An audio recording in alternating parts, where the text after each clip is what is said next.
Hey, I know a lot of people out there are still really confused about what the hands are supposed to do in a golf swing. I know you get some opposing views, some conflicting information. You also get a lot of ambiguous description. So right after this, let me see if I can unravel the mystery a little bit about what the wrists and forearms are doing in a good golf swing. Stay tuned.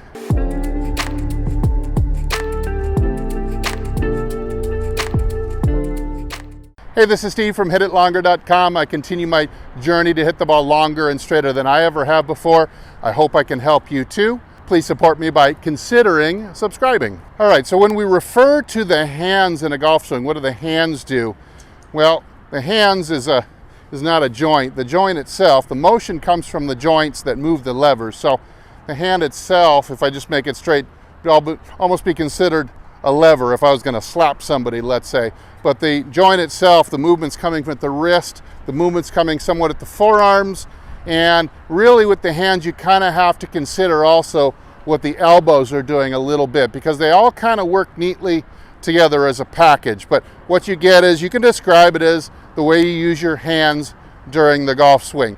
Let's start with a really basic drill that was shown to me by my mentor, a really good, effective drill for some of you out there. Might even by itself get you going on the right track with your swing. And that's just put the club in front of you and cock it parallel to the ground and parallel to your toes. So watch, if I turn this way, got that club pretty parallel to my toes.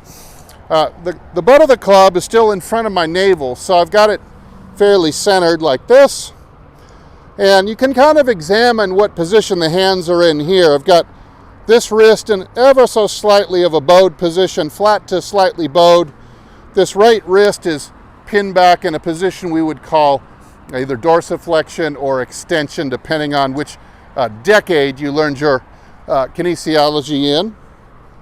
And notice that in this position, I've got a little bit of flexion or bend in the right elbow. So see how the forearms and the elbows kind of play together in what we call what the hands do. Now all you got to do is reverse it, and you'll see what happens here is my left elbow now folds a little bit.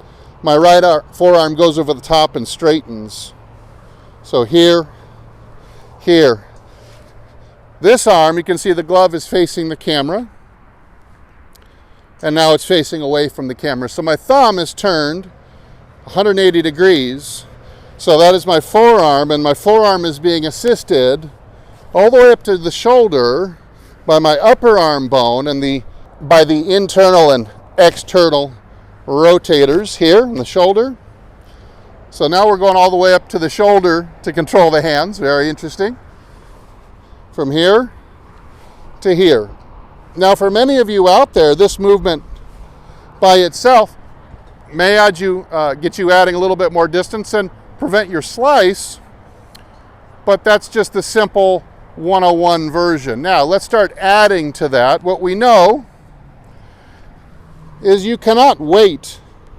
Sure, if you were just using this motion alone, you could tap the ball down the fairway 50 or 60 yards straight every time, but that's not where that's not where this motion is initiated. In fact, this motion is actually initiated, at least you might not see it on camera. You might be getting tricked by the illusion of the camera, but the force that you're putting into the grip with all these muscles and joints you're using actually is way back here near the top of the swing. So let's take a look at what that would look like. Same motion, just like that, 180 degrees. So that's that same motion, but now done from the top of the swing, just like that. And that's what you would end up with. That's what everybody on TV does, whether you believe it or not. You can either believe me or you can be wrong. We know we've measured it. We've measured it in hundreds of tour pros. That's where the torque begins. So if you don't want to be late on the fastball and you want that bat head to catch up, hit the ball over the center field fence every time, you need to get that bat head activated back here if I'm using a baseball analogy. All right, the next idea that I think is really fundamental to understand, and it's gotten a bad rap, is the flap motion. I call it a flap of the wrists. You see a lot of people, even now at impact, guys on TV, they've got a little bow in the wrist coming into impact. But believe me, they're not holding that. They're not trying to hold steady. They are, see, watch, if I do a little slap like this, you can see for a second that my hand is in the bowed position, but I am in the midst of doing a whip crack with that hand. Same thing with this one. Just like I'm gonna snap a sidearm pitch or a submarine pitch. If I'm loose like this, my hand will go back and forth just at the mercy of the ligaments. I'm not actually using muscle to do this. Just flapping my arm back and forth and allowing my forearm and wrist muscles to completely go limp, go to zero activity, and you'll get a looseness.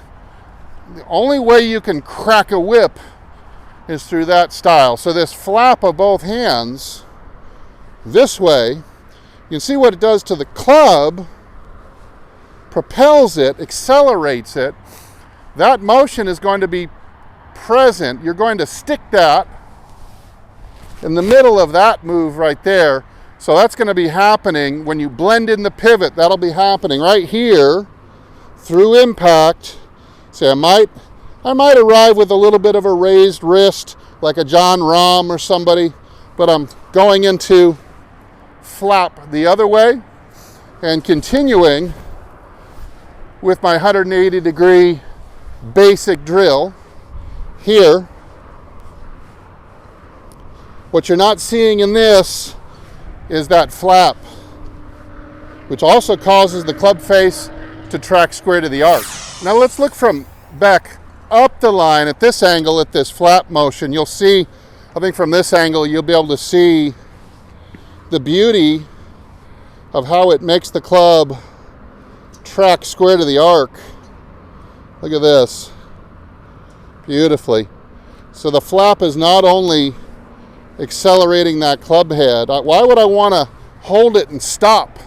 Why would I want to impede the already existing momentum of the club head? I've sped it up back here. Why would I want to put a governor on it and hold on here? Nobody does that on TV. I promise you, they wouldn't be able to hit it 340 like everybody's hitting it now.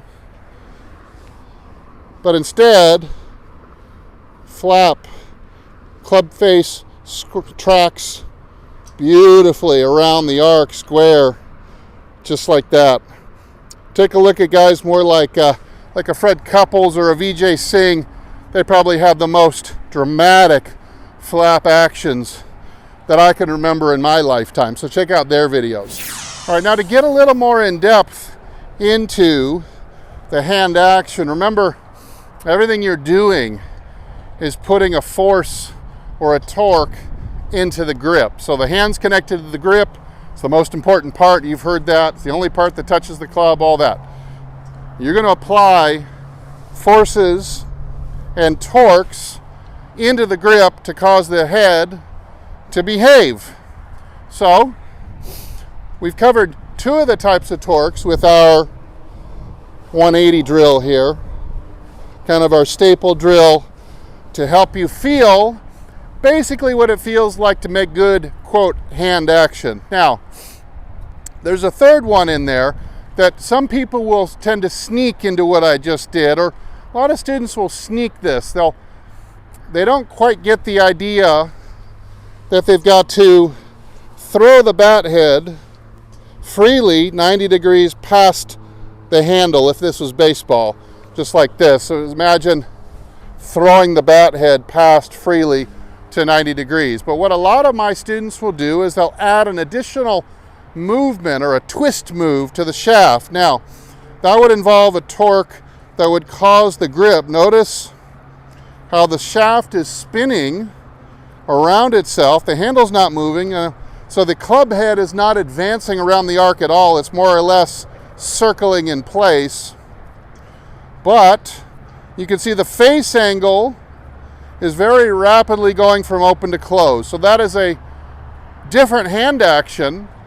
Now, we know in all honesty that everybody uses a little bit of that. You kind of have to with the size of the club heads to the shaft nowadays. But we like to minimize that. So in order to keep the head of the club tracking square to square, you'll need very little of that to do what I'm describing here, which is make this move and flap through at the same time. So something like this, square and square exiting too. Now what would it look like if I threw the bat head past and twisted the shaft? So the shaft twist is going to be done with that motion there. See, I can just turn the toe down. That would look like this. And you'd get the face of the club more pointing downwards to the ground instead of the toe pointing up to the sky like that. And then I also get a lot of students who, they don't throw the bat head past the hands at all. They hold it, and then they try to twist the shaft to get the face square. So the worst of all worlds, they're getting a super hyper rotating club face, and they're not getting any natural acceleration from the flap of the hand. So going to be short and crooked, trying to hold and twist this way.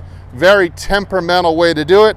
You might be a short hitter and time it now and again, have your day, but if you really want to hit it out there long and straight, then that's not going to be the way you do it. So we're trying to maximize this amount of force to do that basic action. Try to minimize the amount of force that causes the club to twist in place. Look like this, or if you came into the ball, would look like that. That exit would look flipped over like that.